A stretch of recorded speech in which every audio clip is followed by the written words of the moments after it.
and welcome to the first episode of Mind the Millennial Gap. We are two people on the opposite ends of millennialism, and even though we might be in the same generation, we find that our experiences are often very different. Each week, we will take turns exploring a different aspect of being a millennial, whether it is technology, millennials in the workplace, or nostalgic shows and toys. We wanted to take a moment to introduce ourselves, your hosts. Chris, would you like to go first? Yeah, absolutely. I can't believe we're finally doing this. This has been at least a year, I would think. Yeah, probably. Of chatting about it to maybe more. Hitting a record button. A lot of that year being our fault of not getting around to this doing it. All right, wonderful.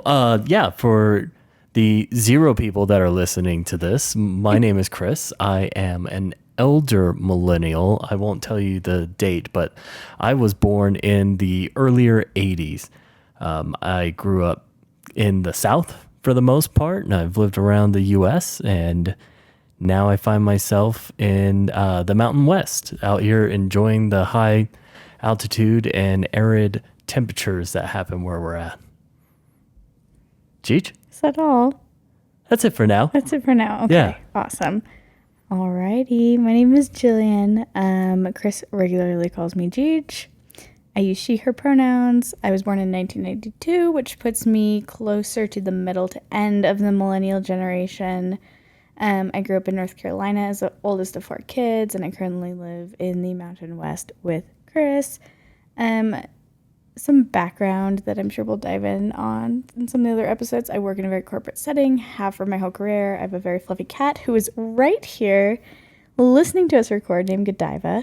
I love her more than I love most people, and I love being outside, moving around, and kind of doing whatever. And as for Chris and I, we aren't just co-podcast hosts. On the most popular podcast that no one has listened to yet. The most record chart-breaking podcast. What else is going on? Who are we, Chris? Let's see. Cheech and I, we met each other years ago now at this point. Pre-pandemic, I believe, is a milestone that everyone will understand at that point. And so met each other. Happenstance. We are partners in a long-term relationship. And just enjoying life together. That's exactly what we are and what we're doing.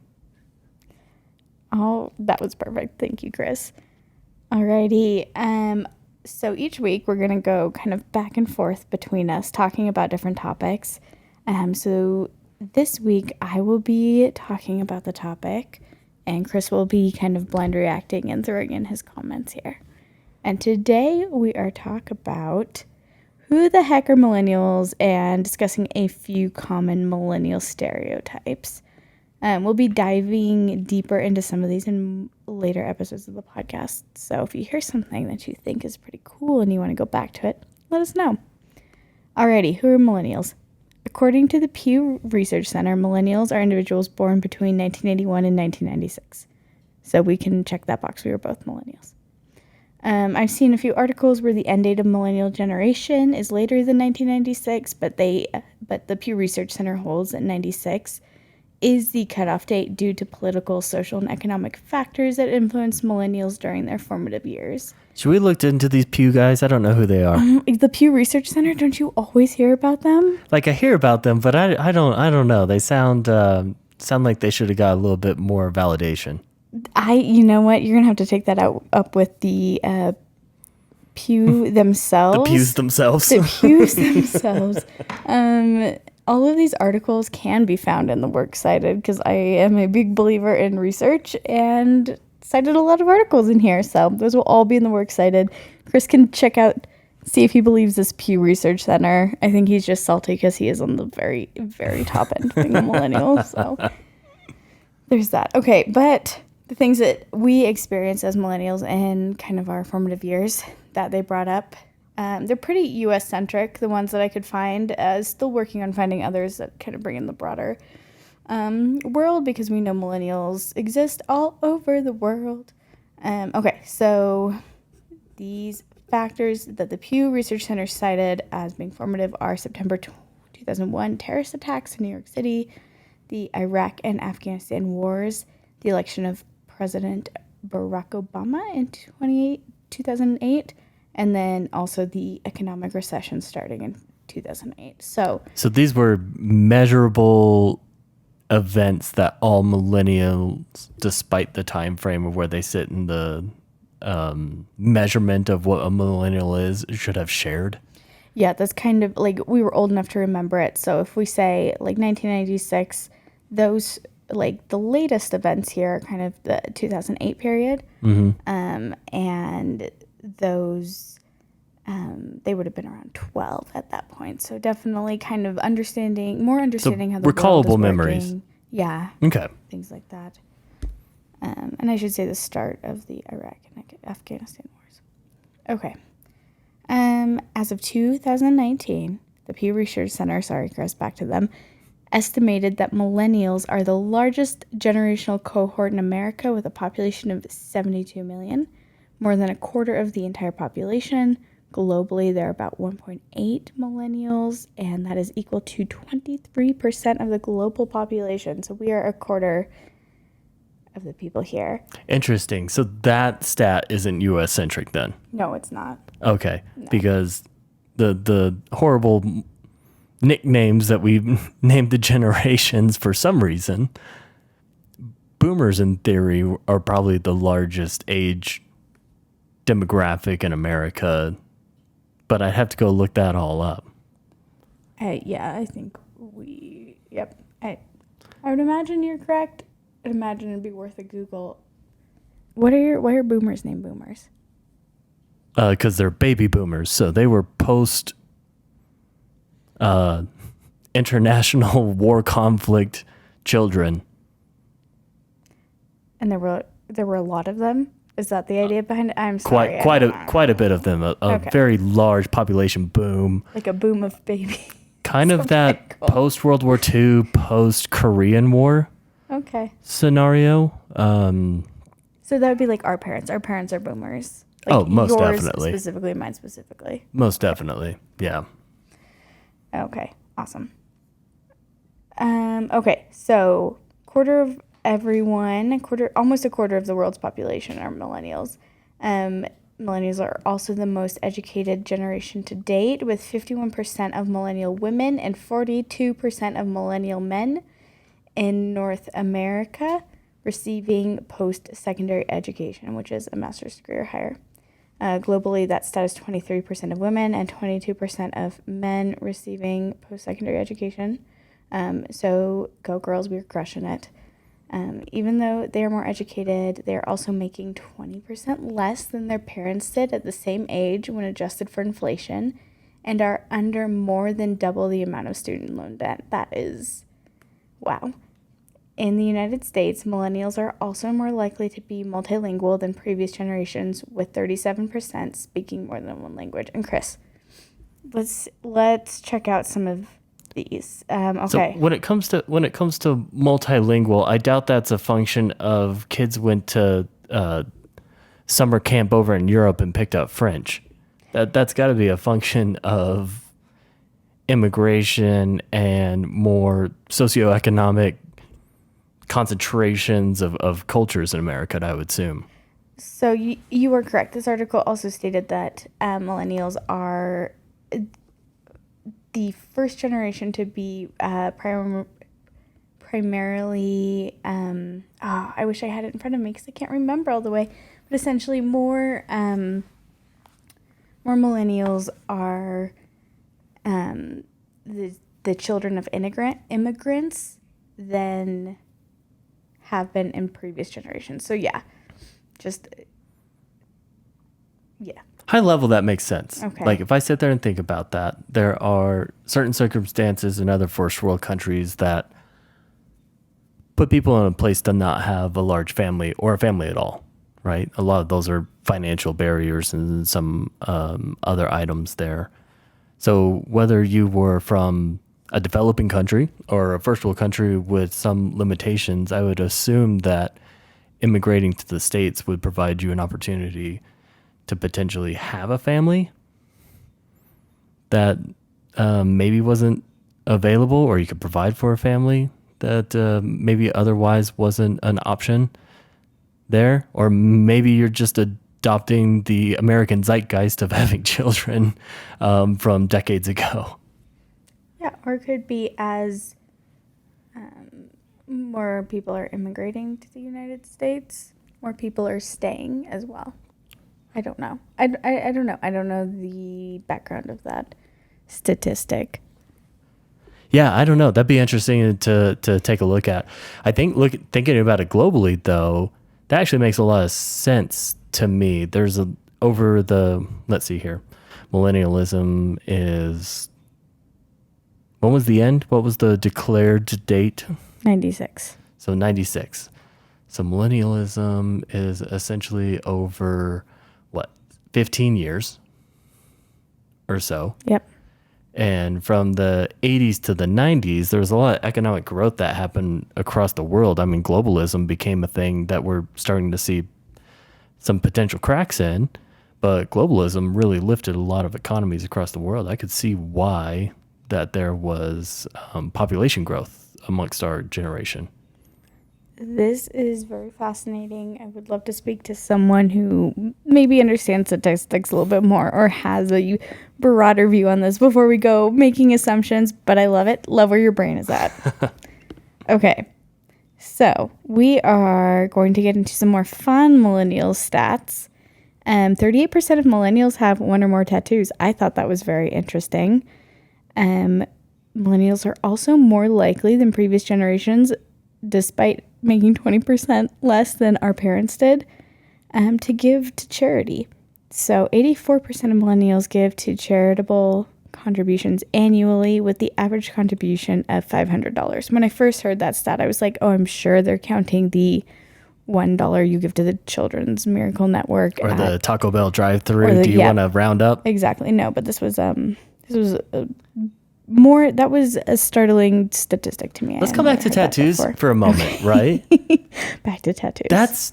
That's actually quite fascinating. I personally don't have any tattoos. I find them just beautiful and am often quite jealous that I can never even figure out how to get a tattoo because I have commitment issues and can't land on anything that I would want on my body for more than a week. But it's interesting to sit there and think. It's like tattoos were in previous generations like affiliated with like the Navy or military service or like a rock and roll maybe lifestyle. a like less mainstream lifestyle. Yeah, I was going to say rock and roll because I don't want to exclude any other musicians or artists that might also participate. But yeah, it's quite interesting how maybe a little bit more accepting of body art is what I'll call it, not just tattoos, but body art in the mainstream has become. And even in the corporate office, I know that we don't live in the most alternative or forward-thinking place in the United States, but even in the workplace, there's quite a bit of body art that's on display and isn't ever, no one's consulted on you should wear long sleeves or anything like that, right? And maybe that's kind of a privilege we have of both working in the tech world for a majority of our careers, the tech / barbecue world for a majority of our careers. Barbecue technology is what I would call barbecue tech. Spatulas. But yeah, it would be interesting to hear if that is an experience that other people share, that as more millennials have tattoos. That's 1 in 3, more than 1 in 3. Are people in a corporate setting being asked to cover up still tattoos? Are people in other settings being asked to not show tattoos? I tried to apply for a position with Delta in the last few months, and I would have to hide my tattoos. I have several tattoos. I think Chris and I mostly discreet. Mostly discreet. There's a few that would be a little bit more difficult depending on the uniform to get away with. But Chris and I would love for us to get a matching tattoo. So if you have thoughts or ideas, please send them to mindthemillennialgap@gmail.com. Not sure we own that email, but we'll check after. Right? I'm more interested in if tattoo artists have grown. Are there more tattoo artists today than ever? Or are there just more people going to the same number of tattoo artists? You know what? I'm sure we could have one on the show that would love a millennial tattoo artist that would love talking about her experience. Oh, I'd love to have them on. Yes. Did you ever see it was one of the like tertiary cable channels like TLC or something like that. How dare you call TLC tertiary? But it was the guy that's married to the artist, the vocal artist Pink, Carrie Hart, I believe is his name. Yes. And they had a whole show about the one tattoo shop where the most quickest decisions are ever made in this world is Las Vegas. And they just had a tattoo shop, I believe that was in a corridor of a casino. And the whole premise of the show was the things that happen in this tattoo shop and then highlighting the people that come get tattoos there. That was years ago. Do you think it was more, because like TLC is kind of known for its like I might be giving credit to the wrong channel, but it was a TLC adjacent channel. Type thing. Some of those are kind of more almost shock value TV shows, right? That they put on out there, like, oh, this person's like hoarders, or some of their shows like this person lives very differently than me. I am very interested in watching their going ons, and I wonder if that's what it was intended to be. And now, yeah, that's very interesting. I would love to talk to a millennial tattoo artist. If you're out there, let us know. Right? Because there's plenty of millennialgap@gmail.com. There's plenty of shallow TV that has a decent amount of shock, or it holds to the same formula every single episode. Another guilty pleasure at one point in life that I don't watch anymore, Bar Rescue. I can't imagine that there are this many people that have somewhat of a successful bar and are painted as people that have no clue how to even count $2 or do business. But this one guy is the only guy that knows how the formulas of making successful bars. And he comes in and humiliates people for about 15 minutes, gives them a hug, tells them that he can help, and then he puts some lights in. And tells people to stop over pouring drinks. We're very far tangented, so I'm going to reel us back in. But for more hot takes on reality show TVs, but not the Kardashians for some reason. I am not a Kardashian professional. I can't comment on their 20-year reign of TV. And for those who would like a musical excursion through Pink and Carrie Hart's relationship, please listen to her hit, So What? I'm still a rock star. Got my rock moves, and I don't need you tonight. Yeah. Fair. Great song. Okay. Oh. Okay. Alrighty. Okay. Millennials are also 40% more likely to unplug from the digital world during vacations than Gen Xers. I would assume that's because we, I don't know. I don't know if we were raised with a little bit more awareness of mental health and as a result recognize burnout more and how important it is to unburn out. But it also surprises me because if we're unplugging, how are we posting so many Instagrams? Yeah, is that like unplugging from work? That's maybe? What gets me. It seems like an all or nothing, right? Because we recently just went on an item where we unplugged, but we almost forced unplugged because there was no internet at certain parts of the vacation, depending on where we were at that day. Oh, yeah, that was very nice. Right? But I think more than ever, technology is a commonplace in our lives, whether it's running our personal lives or in some function of our workplace life. And I wonder if the people that do unplug are the ones that maybe are more technology heavy in their, I don't know, work items that they do. That'd be an interesting one to go take a look at, because I would actually think more people are connected to personal illustrations, of Instagrams.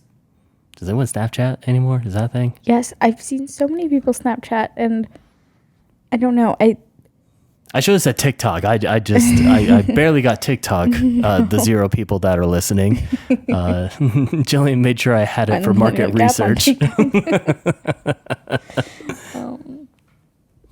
Yeah. No, I think that is very interesting. I think that is one we should dive deeper into. I will make a note to check that one, which will be in our show notes, that article. Nice. So we can come back with more context. Alrighty, here's one that I thought was very interesting and this is perfect for our day-to-day.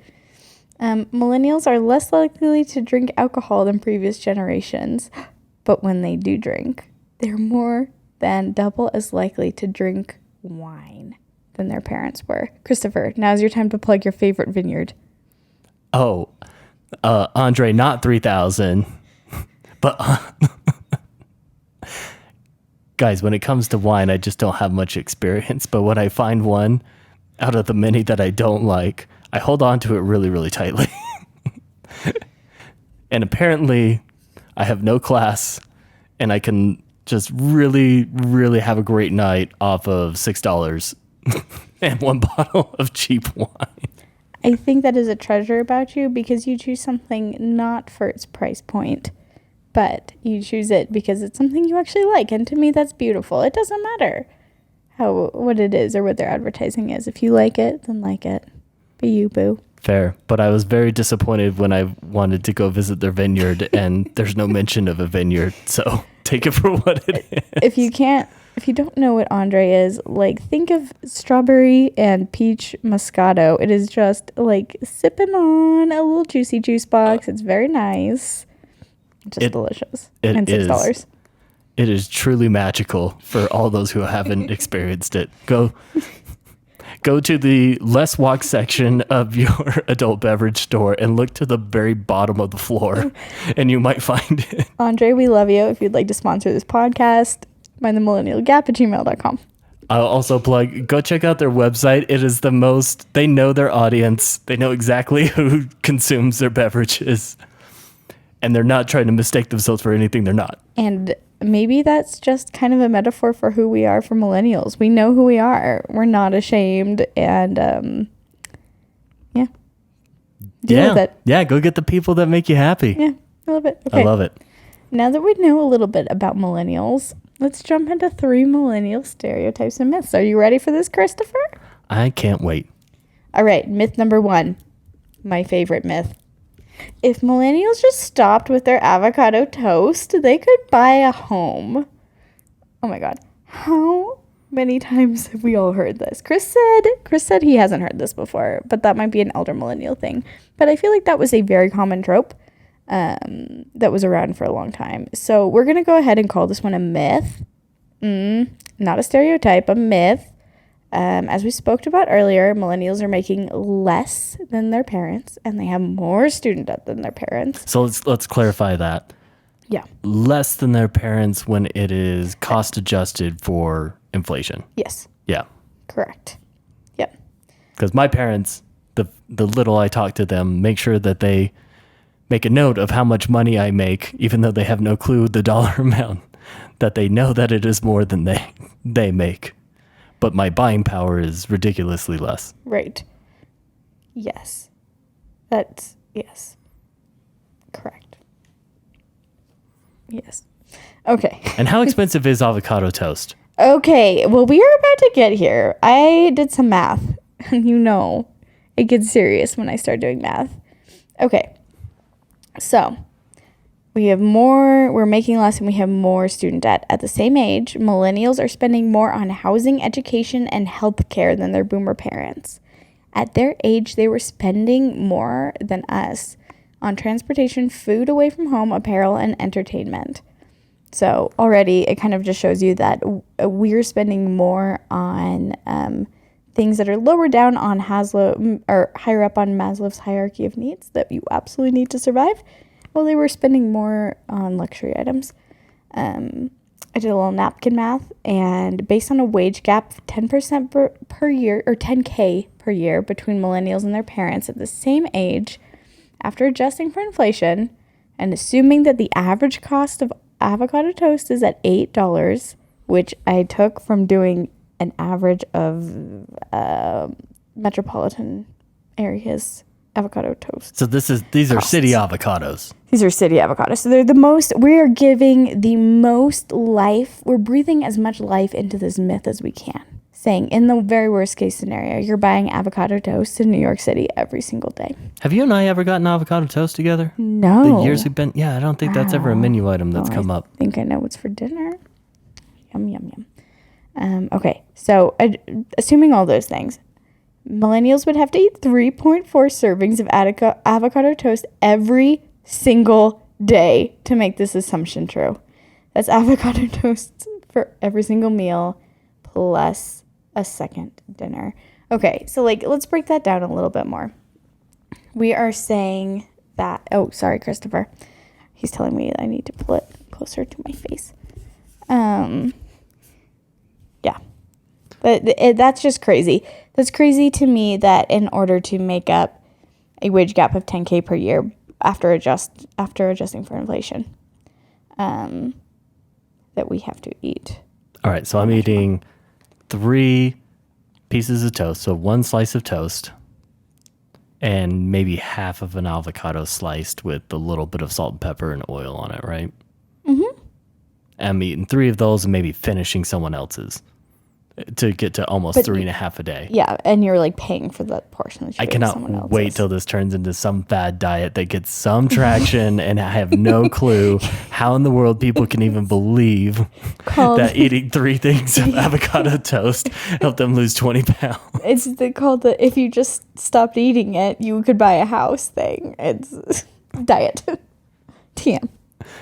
So this is the renter forever diet? Renter forever diet. Yeah. That to me was just startling. Yeah, because that would be every single day. That's all you eat. Now, don't get me wrong. Toast. I think oftentimes people, depending on the outlet that you consume information, you could be getting tiny little slivers of someone's actual behaviors, right? And so that gets aggrandized and then generalized across everyone their age. I don't disagree with you. We will touch on that in one of my upcoming planned episodes. Yeah. Millennials in the media and how millennials who are in the media, such as Paris Hilton and Kardashian, have kind of shaped the outside of millennial zeitgeisty feeling about it. It'll be great. I'm stoked. Alrighty, back to the avocado toast. From these stats alone, without considering the skyrocketing cost of housing, which I didn't even try to adjust for housing prices anymore. How can you? The math has changed in a day. It really is. It's pretty clear that it would take more than giving up any sort of food commodity for millennials to be in a financially similar situation as their parents to purchase a house. It's crazy. Alrighty.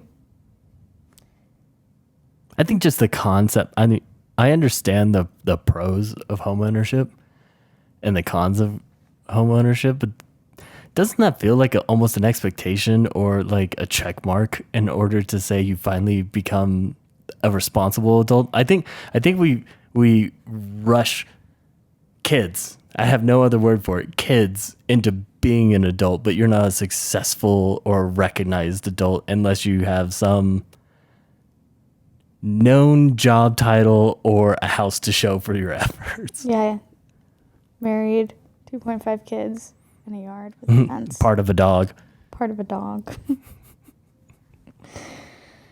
Oh, yeah. So, yep. It really is.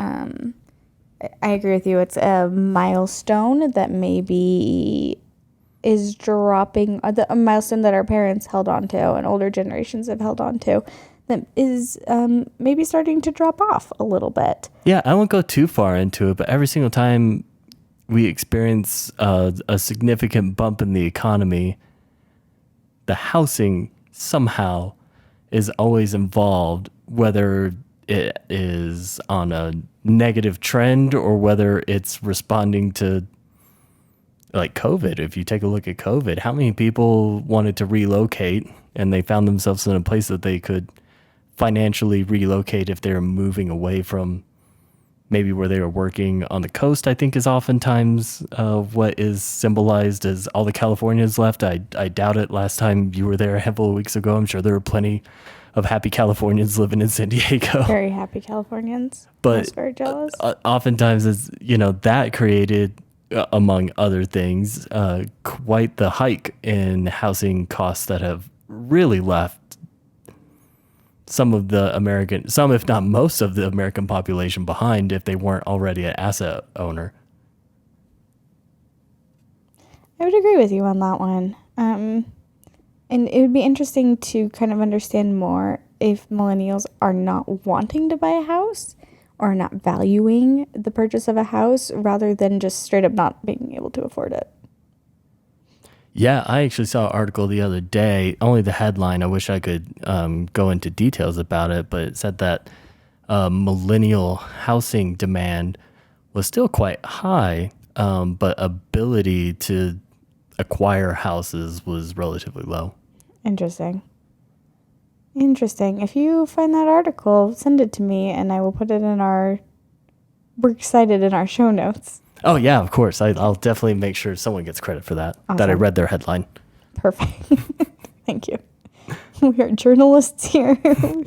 Hard-hitting, factual. Definitely no opinions. We got to make sure those 0 listeners know exactly where to go. Christopher, hopefully there'll be like at least 2 at the end of this. Okay, millennials. You and me? You and me, baby. Forever and ever. Okay. Myth or stereotype number 2. Millennials are refusing to get married. Did you see this one coming, Christopher? Refusing's quite a word. It is. And that is, I'm going to say this one, unlike the avocado toast discussion, this one holds a little bit more water. It is a stereotype that might hold a little bit of truth. Okay, per a Pew Research Center report, sorry, Chris, a majority of millennials are not currently married, and that marks a significant change from past generations. So only 44% of millennials were married in 2019, compared with 53% of Gen Xers, 61% of boomers, and 81% of silents at a comparable age. Did you know that the generation above boomers were called the silent generation? No, what were they silent about? I have no idea.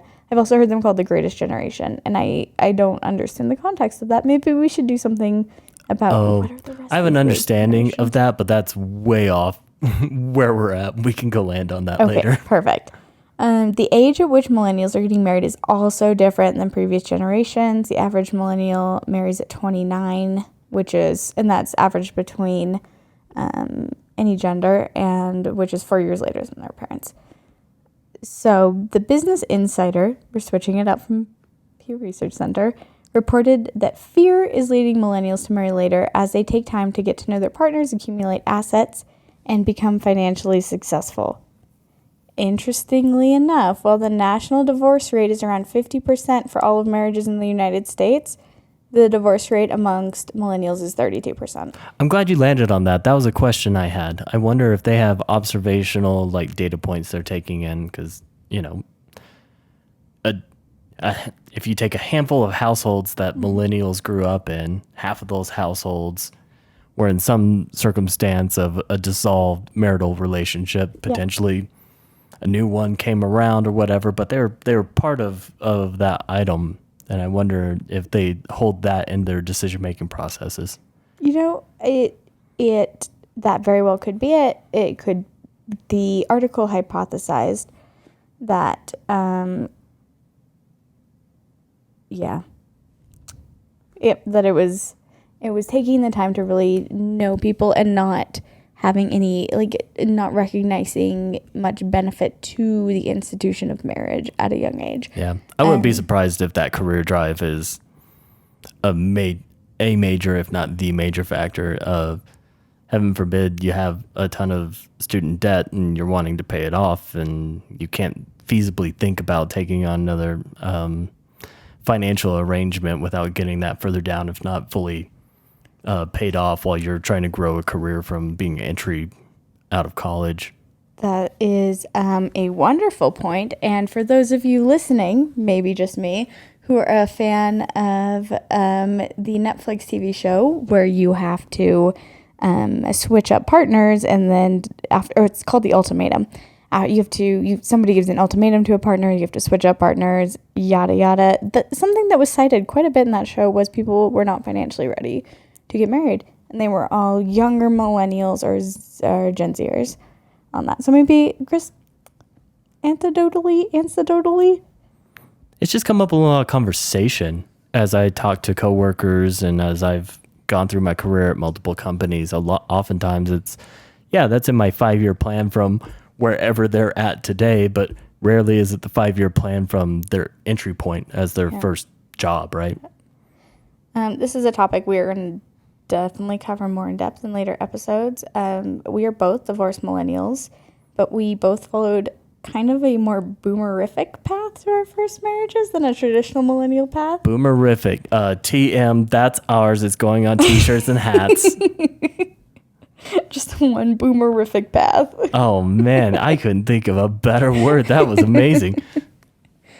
Oh, thank you. Yeah, so we'll have to get some dating app folks in here. I'm making a boomerific dating app. You're a millennial, but you like traditional ways. No, it wouldn't be a dating app. It would be like, I don't know. How did people used to meet each other? This isn't important to this topic, but now I'm curious. Bars and church. Bars and church, okay. Or maybe both at the same time. I don't know how that works. We love it. Okay, our last myth/stereotype is one that Christopher and I actually do not agree on at all.